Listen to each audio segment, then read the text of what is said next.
সুপ্রিয় দর্শক মণ্ডলী, আমাদের অর্থনীতি আগামী দিনগুলোতে কী কী চ্যালেঞ্জের সম্মুখীন হতে যাচ্ছে এই সম্পর্কিত একটি বিশ্লেষণধর্মী লেখা আমরা আজকে আপনাদের সম্মুখে উপস্থাপন করব। এটি লিখেছেন জাহাঙ্গীর শাহ।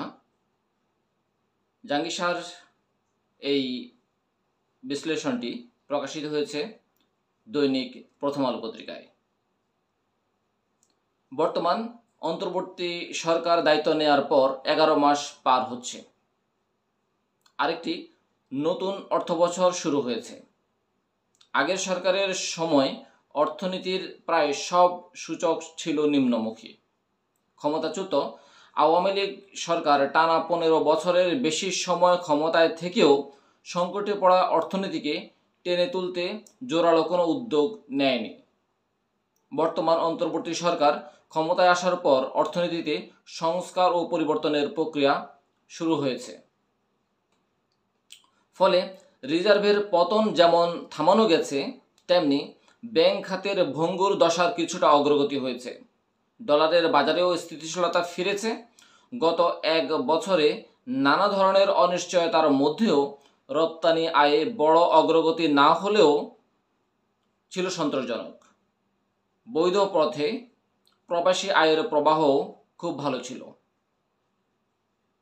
অর্থনীতির বিভিন্ন সূচকে কিছু অগ্রগতি হলেও সাধারণ মানুষের মধ্যে কাঙ্ক্ষিত স্বস্তি আসেনি। কারণ মূল্যস্ফীতির চাপ পুরোপুরি সামাল দেওয়া যায়নি। মূল্যস্ফীতি কিছুটা কমলেও এখনও সাধারণ মানুষের উপর মূল্যস্ফীতির যথেষ্ট চাপ রয়েছে। সরকারি বেসরকারি বিনিয়োগেও অনেকটা স্থবিরতা দেখা যাচ্ছে। ফলে কর্মসংস্থান আশানুরূপভাবে বাড়েনি। উল্টো আশঙ্কার কথা হচ্ছে গরিব মানুষের সংখ্যা বাড়তে পারে। দর্শক মণ্ডলী, আমরা যেভাবে দেখছি প্রতিবেদনটি বা বিশ্লেষণধর্মী এই লেখাটি, সেখানের মধ্যে যে আশঙ্কাটি করা হচ্ছে অর্থনীতির বিভিন্ন দিক চিন্তা ভাবনা করে, সে আশঙ্কাটি হচ্ছে যে গরিব মানুষের সংখ্যা বাড়তে পারে। যে মূল্যস্ফীতি সহ অর্থনীতির যে বিভিন্ন চিত্র দেখা যাচ্ছে সেগুলোর আলোকেই তিনি এটি আমাদের সম্মুখে উপস্থাপন করছেন। তিনি বলছেন, এমন অবস্থায় নতুন অর্থবছরে অর্থাৎ 2025-26 অর্থবছরে অর্থনীতিতে 3 ধরনের চ্যালেঞ্জ রয়েছে বর্তমান অন্তর্বর্তী সরকারের সামনে। এসব চ্যালেঞ্জের মধ্যে রয়েছে মূল্যস্ফীতি কমানোর পাশাপাশি রাজস্ব ও বিনিয়োগ বাড়ানো, নির্বাচন কেন্দ্রিক অনিশ্চয়তা দূর করা এবং ট্রাম্পের পাল্টা শুল্কসহ আন্তর্জাতিক বাণিজ্য পরিস্থিতির চ্যালেঞ্জ। জাতীয় নির্বাচন কেন্দ্রিক রাজনৈতিক অনিশ্চয়তা অর্থনীতিতে দুশ্চিন্তা বাড়াচ্ছে। কারণ অতীতের অভিজ্ঞতা দেখা গেছে নির্বাচনের বছর মোট দেশজ উৎপাদনের যেটি জিডিপি প্রবৃদ্ধিতে কিছুটা স্লথগতি থাকে। নতুন ব্যবসা চালুর ক্ষেত্রে ধীরে চলো নীতি অবলম্বন করেন উদ্যোক্তারা। ব্যবসা বাণিজ্যে কিছুটা মন্দাভাব থাকে। এছাড়া 9 জুলাই থেকে যুক্তরাষ্ট্রের বাজারে পাল্টা শুল্ক আরোপের স্থগিতের মেয়াদ শেষ হচ্ছে। নতুন বন্দোবস্ত না হলে যুক্তরাষ্ট্রের বাজারে বাংলাদেশ সহ বিশ্বের অনেক দেশের রপ্তানি বিপাকে পড়তে পারে। বেসরকারি গবেষণা প্রতিষ্ঠান south Asian network on economic modelling বা সানেম এর নির্বাহী পরিচালক সেলিম রায়হান প্রথম আলোকে বলেন, মূল্যস্ফীতি নিয়ন্ত্রণে আসেনি। বিনিয়োগে স্থবিরতা এবং রাজস্ব আদায়ে নাজুক পরিস্থিতি বিদ্যমান। রিজার্ভের পরিমাণ দেখে মনে হচ্ছে এটি ভালো আছে, কিন্তু আমদানি খরচ কম হওয়া এবং বিদেশি ঋণের প্রবাহ বৃদ্ধি পাওয়ায় রিজার্ভ বেড়েছে।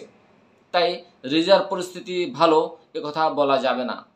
দর্শক মণ্ডলী, খুবই গুরুত্বপূর্ণ একটি কথা এখানে বলেছেন। আমি সেটি আপনারা খেয়াল করেছেন, আমি আবারও পড়ছি। রিজার্ভের পরিমাণ দেখে মনে হচ্ছে এটি ভালো আছে, কিন্তু আমদানি খরচ কম হওয়া এবং বিদেশি ঋণের প্রবাহ বৃদ্ধি পাওয়ায় রিজার্ভ বেড়েছে। তাই রিজার্ভ পরিস্থিতি ভালো একথা বলা যাবে না। সেলিম রায়হানের মতে অর্থনীতি এখনও চাপের মধ্যে আছে। সরকারের ভাষ্য অনুসারে চলতি অর্থবছরে নির্বাচন হবে।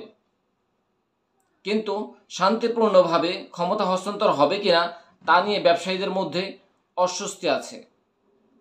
আন্তর্জাতিক অঙ্গনে মার্কিন প্রশাসনের পাল্টা শুল্ক আরোপ হলে রপ্তানি কতটা ক্ষতিগ্রস্ত হবে তা নিয়েও দুশ্চিন্তা আছে।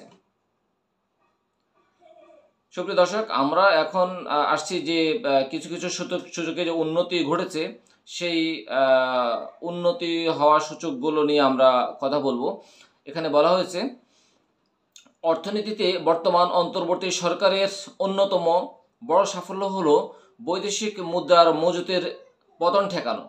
আন্তর্জাতিক মুদ্রা তহবিলের BPM 6 হিসাব অনুসারে 9-10 মাস ধরে রিজার্ভ $2000 কোটি বেশি আছে। সর্বশেষ গত রোববার মোট রিজার্ভ ছিল $31.38 বিলিয়ন। IMF এর হিসাব পদ্ধতি BPM 6 অনুযায়ী ওই দিন রিজার্ভ বেড়ে দাঁড়ায় $26.32 বিলিয়ন। রিজার্ভ বৃদ্ধির অন্যতম প্রধান কারণ বৈধ পথে প্রবাসী আয়ের প্রবাহ এবং রপ্তানি আয় বৃদ্ধি। একদিকে আমদানি প্রবৃদ্ধি কমেছে, অন্যদিকে সর্বশেষ জুন মাসের শেষ সপ্তাহে আন্তর্জাতিক মুদ্রা তহবিল, বিশ্বব্যাংক ও এশীয় উন্নয়ন ব্যাংকের কাছ থেকে প্রায় $2 বিলিয়ন মতো অর্থ ঋণ পেয়েছে বাংলাদেশ। এসব কারণে রিজার্ভ বেড়েছে। এছাড়া ডলারের দামও একটি স্থিতিশীল জায়গায় রয়েছে, যা অর্থনীতিতে নতুন করে স্বস্তি দিয়েছে। দর্শক মণ্ডলী, আমরা অনেকটা শেষ দিকে চলে আসছি এই বিশ্লেষণধর্মী লেখাটির।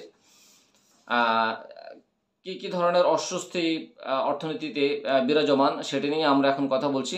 নিত্যপণ্যের ঊর্ধ্বমুখী দামের কারণে 3 বছরের বেশি সময় ধরে সাধারণ মানুষ বেশ কষ্টে আছেন। 1986 সালের পর দেশে কখনো এত দীর্ঘ সময় ধরে মূল্যস্ফীতি দেখা যায়নি। কয়েক মাস ধরে মূল্যস্ফীতি 9% ঘরে নেমেছে, কিন্তু বিদায়ী অর্থবছরের প্রথম 11 মাসের অর্থাৎ জুলাই থেকে মে মাস হিসাবে গড় মূল্যস্ফীতি 10.18%, অর্থাৎ 2 অঙ্কের ঘরে মূল্যস্ফীতি ছিল। গত 11 মাসে সবচেয়ে বেশি ভুগিয়েছে খাদ্য মূল্যস্ফীতি। গত জুলাই মাসে এই হার উঠে 14.10%, যা গত 13 বছরের মধ্যে সর্বোচ্চ। মূল্যস্ফীতি বৃদ্ধির সঙ্গে পাল্লা দিয়ে মজুরি বৃদ্ধি না পাওয়ায় মানুষের প্রকৃত আয় কমে গেছে। বিশ্বব্যাংক বলছে, ঝুঁকিতে থাকা প্রায় 30 লাখ মানুষ নতুন করে অতি দরিদ্র হয়ে যেতে পারেন। দর্শক মণ্ডলী, এটি গুরুত্বপূর্ণ একটি তথ্য বিশ্বব্যাংক বলেছে, বা বিশ্বব্যাংক বলছে ঝুঁকিতে থাকা প্রায় 30 লাখ মানুষ নতুন করে অতি দরিদ্র হয়ে যেতে পারেন। এটি একটি শঙ্কার বিষয়। এদিকে রাজস্ব আদায় পরিস্থিতিও নাজুক। বিদায়ী অর্থবছরের সাময়িক হিসাবে জাতীয় রাজস্ব বোর্ড 3,61,000 কোটি টাকার মতো রাজস্ব আয় করেছে, যা আগের অর্থবছরের চেয়ে 20,000 কোটি টাকা বেশি। এদিকে আন্তর্জাতিক মুদ্রা তহবিলের নানা শর্তের পরও কাঙ্ক্ষিত হারে রাজস্ব আদায় বাড়াতে পারছে না NBR, অর্থাৎ কাঙ্ক্ষিত পর্যায়ে বাড়াতে পারছে না। গত এক দশকের মতো বিদায়ী অর্থবছরেও দেশি বিদেশি বিনিয়োগ অনেকটা স্থবির ছিল। দেশি বিদেশি বিনিয়োগ বাড়ানোর ক্ষেত্রে যেসব বাধা রয়েছে সেগুলো পুরোপুরি দূর হয়নি। নীতি ধারাবাহিকতার অভাব, নিবন্ধন, লাইসেন্স গ্রহণ সহ নানা ক্ষেত্রে জটিলতা বিনিয়োগের ক্ষেত্রে প্রধান অন্তরা হিসেবে রয়েছে। তার সঙ্গে আছে গ্যাস বিদ্যুতের সংকট। দর্শক মণ্ডলী, আমরা যেই বিশ্লেষণটি আপনাদের সম্মুখে উপস্থাপন করলাম সেটি থেকে আপনারা নিশ্চয়ই অর্থনীতির যে সামনের দিনগুলো সেটি সম্পর্কে কিছুটা অনুমান করতে পারছেন। আমরা আশা করছি সরকার যেভাবে পদক্ষেপ নিচ্ছে আরও বেশি জোরালোভাবে আরও কার্যকর পদক্ষেপ গ্রহণের ফলে যেই অস্বস্তিগুলো বা যে সংখ্যাগুলো সেগুলো কাটিয়ে ওঠা সম্ভব হবে। দর্শক মণ্ডলী, সবাই ভালো থাকবেন। আপনারা যারা আমাদের চ্যানেলটি এখনও সাবস্ক্রাইব করেননি, সাবস্ক্রাইব করে নেওয়ার অনুরোধ রইল। ভালো থাকবেন। আল্লাহ হাফেজ।